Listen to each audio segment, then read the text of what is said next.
नमस्कार। इस गहन चर्चा में आपका स्वागत है।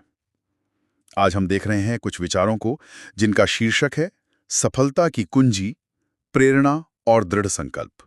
इनमें ना काफी जोर दिया गया है मेहनत पर, लगन पर और वो जो कभी हार ना मानने वाली बात होती है उस पर। तो हमारा इरादा है कि थोड़ा गहराई में उतरें, समझें कि इनके पीछे का संदेश क्या है और ये कैसे हमें सफलता के लिए प्रेरित कर सकते हैं। तो चलिए शुरू करते हैं। एक बड़ी दमदार लाइन से शुरुआत करते हैं। सपनों को हकीकत बनाना है तो पसीना बहाओ, क्योंकि किस्मत वहीं चमकती है जहां मेहनत की लौ जलाओ। ये तो सीधा सीधा कह रहा है कि कर्म पहले, भाग्य बाद में। हाँ, बिल्कुल। और मुझे लगता है यही इन सभी विचारों का एक तरह से शुरुआती बिंदु है।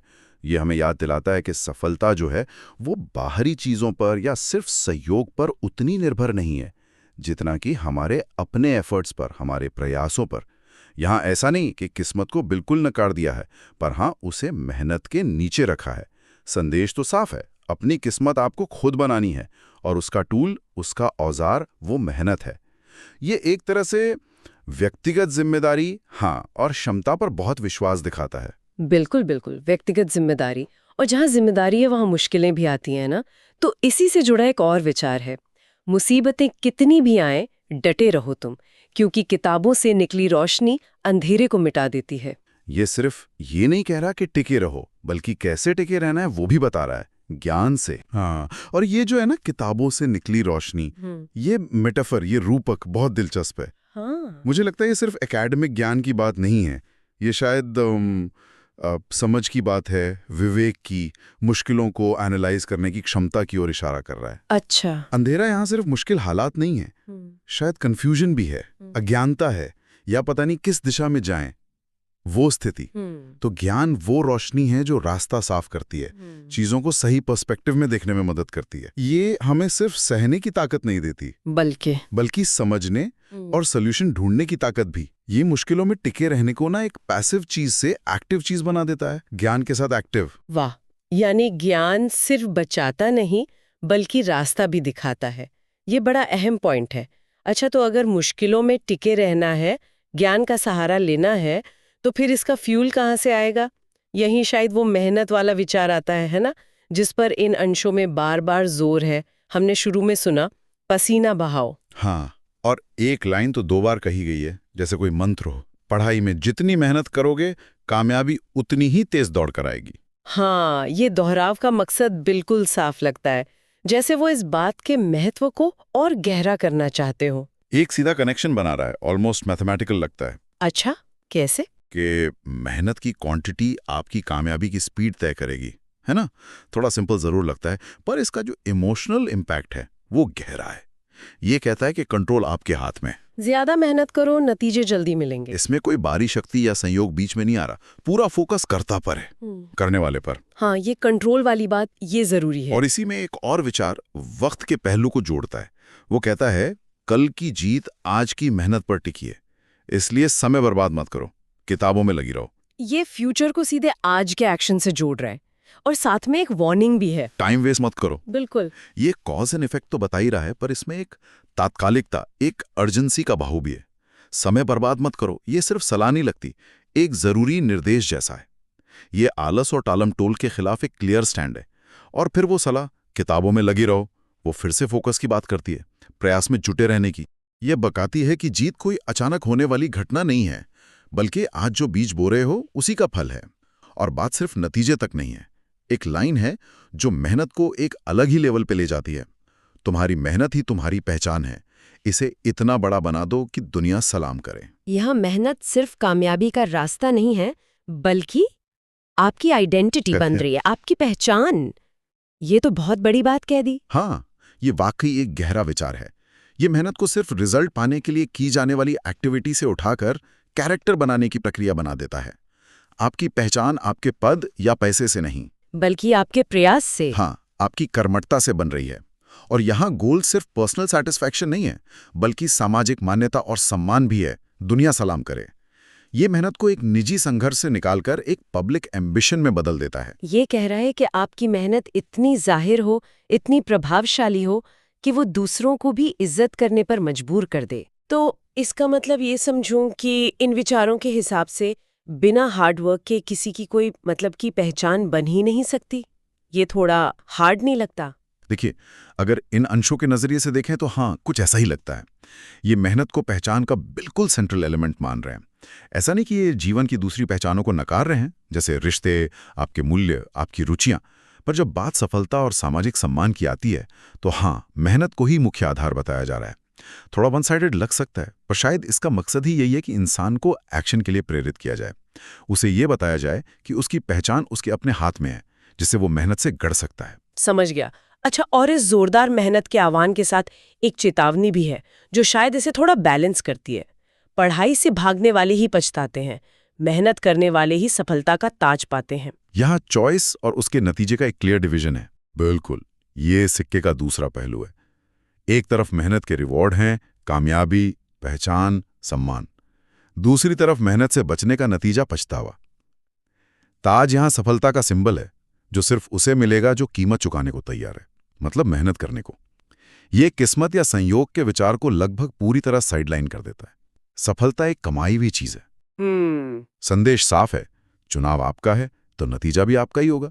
मेहनत का ये पूरा फ्रेमवर्क वाकई सोचने पे मजबूर करता है। लेकिन जिंदगी में सिर्फ मेहनत तो नहीं होती, मुश्किलें आती हैं, फेलियर भी आते हैं। यहीं पर एक और जरूरी पहलू आता है, जिसे ये विचार एड्रेस करते हैं। असफलता को बहाना मत बनाना, उससे सीखकर आगे बढ़ जाना। ये तो नजरिया बदलने की बात है, फेलियर को देखने का। हाँ, और ये माइंडसेट में एक फंडामेंटल शिफ्ट की बात है। अक्सर क्या होता है, जब हम फेल होते हैं तो हम बाहरी कारणों को दोष देते हैं या फिर हार मान लेते हैं। ये अंश कह रहे हैं, नहीं, असफलता अंत नहीं है, ये एक इन्फॉर्मेशन है, एक डेटा पॉइंट। बहाना बनाने का मतलब है आप वहीं अटक गए, आपने सीखने का मौका खो दिया। अच्छा। लेकिन सीख कर आगे बढ़ने का मतलब है कि आपने उस इन्फॉर्मेशन का इस्तेमाल किया, अपनी स्ट्रैटेजी बदली और सफर जारी रखा। यही तो है रेजिलियंस, जुझारूपन और ग्रोथ माइंडसेट का कोर। सही बात। हर ठोकर एक सबक बन जाती है, अगर हम उसे वैसे देखना चाहें। और ये बात सीधे उस लाइन से जुड़ जाती है जो कहती है, जो हार नहीं मानते उनकी जीत को कोई रोक नहीं सके। मतलब असफलता एक घटना है, आपकी पहचान नहीं। जब तक आप मैदान में हैं, खेल खत्म नहीं हुआ। एकदम सही।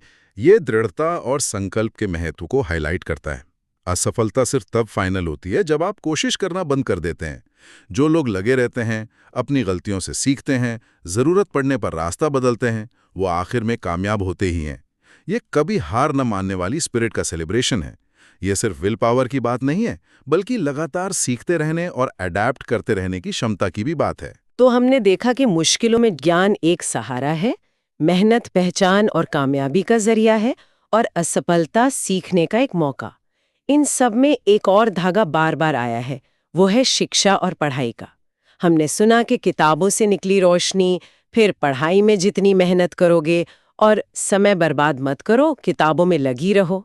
ये साफ है कि एजुकेशन को इस पूरी प्रक्रिया में बहुत महत्व दिया गया है। निश्चित रूप से शिक्षा और ज्ञान को यहाँ एम्पावरमेंट का एक मेजर टूल माना गया है।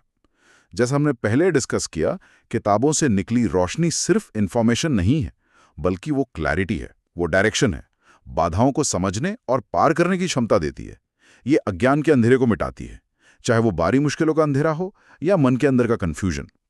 इसमें एक और दिलचस्प एंगल ये लाइन जोड़ती है, पढ़ाई का मजा तब आता है जब मंजिल सामने दिखे। ये पढ़ाई को सिर्फ एक बोरिंग ड्यूटी होने से बचाकर एक पर्पसफुल जर्नी बना देती है। मतलब जब क्यों क्लियर हो तो कैसे आसान और शायद मजेदार भी हो जाता है। ये मोटिवेशन साइकोलॉजी का एक बहुत जरूरी सिद्धांत है। बिना उद्देश्य के काम करना बोझ लगता है, लेकिन जब एक साफ मंजिल या लक्ष्य सामने होता है तो वही काम, वही पढ़ाई सार्थक और इंटरेस्टिंग मजा बन जाती है। ये अंदर की प्रेरणा, इंट्रिंसिक मोटिवेशन को जगाता है, जो बाहरी दबाव या किसी इनाम के लालच से कहीं ज्यादा टिकाऊ और पावरफुल होती है। ये पढ़ाई को सिर्फ जानकारी जमा करना नहीं, बल्कि एक मिशन का हिस्सा बना देता है। और शायद इसीलिए वो सलाह है, किताबों में लगी रहो, मंजिल दिख गई, मजा आने लगा, तो अब जरूरत है फोकस करके डिसिप्लिन के साथ उस रास्ते पर चलते रहने की। सही पकड़ा। लगे रहो में वो निरंतरता और समर्पण का भाव है। ये सिर्फ पढ़ने की बात नहीं, उसमें डूबे रहने की, उसे प्राथमिकता देने की बात है। ये उस विचार से भी जुड़ता है कि जो हार नहीं मानते उनकी जीत निश्चित है, क्योंकि पढ़ाई और मेहनत ही वो साधन है जिनसे व्यक्ति हार मानने से इनकार करता है, लगातार सीखता है और अपनी मंजिल की ओर बढ़ता रहता है। ये ज्ञान को सिर्फ समझने तक नहीं रखता, बल्कि उसे लगातार एक्शन में लाने पर जोर देता है। तो अगर हम इन सारे विचारों को एक साथ देखें तो क्या तस्वीर बनती है? मेरे हिसाब से एक सेंट्रल मैसेज ये है कि सफलता कोई मिस्ट्री नहीं है, बल्कि कुछ बेसिक प्रिंसिपल्स का नतीजा है। जैसे मुश्किलों में ज्ञान के सहारे टिके रहना, बहुत मेहनत करना और उसे अपनी पहचान बनाना, फेलियर से सीखना और रास्ता बदलना, और एक क्लियर गोल के साथ लगातार पढ़ाई और कोशिश में लगे रहना। ये सारे तत्व मिलकर ही शायद वो सफलता का ताज पहनाते हैं जिसका जिक्र था। हाँ, निष्कर्ष यही निकलता है कि ये सारे अंश व्यक्ति की आंतरिक क्षमता पर, उसकी सोच पर और उसके एक्शन की ताकत पर एक अटूट विश्वास दिखाते हैं। जी। ये कहते हैं कि हालात चाहे जैसे भी हों, असली कंट्रोल आपके अपने हाथ में है, आपके विचारों में, आपके संकल्प में और आपके कामों में। सफलता सिर्फ इच्छा करने या सपने देखने से नहीं आती, बल्कि उन सपनों को हकीकत में बदलने के लिए रोजाना अनुशासित और लगातार कोशिश करने से मिलती है। ये व्यक्ति को अपनी किस्मत का लेखक बनने के लिए प्रेरित करते हैं, भाग्य की लहरों पर बहने की बजाय। ये वाकई एक पावरफुल नजरिया है और इस चर्चा के आखिर में सुनने वालों के लिए एक सवाल छोड़ जाते हैं जिस पर वो सोच सकें। इन सब बातों को ध्यान में रखते हुए आज वो कौन सा एक छोटा, बिल्कुल छोटा सा कदम उठाया जा सकता है जो किसी बड़े लक्ष्य की तरफ पहला या अगला कदम हो। मेहनत की वो कौन सी छोटी सी लौ है जिसे आज अभी जलाया जा सकता है ताकि कल वो एक बड़ी मशाल बन सके।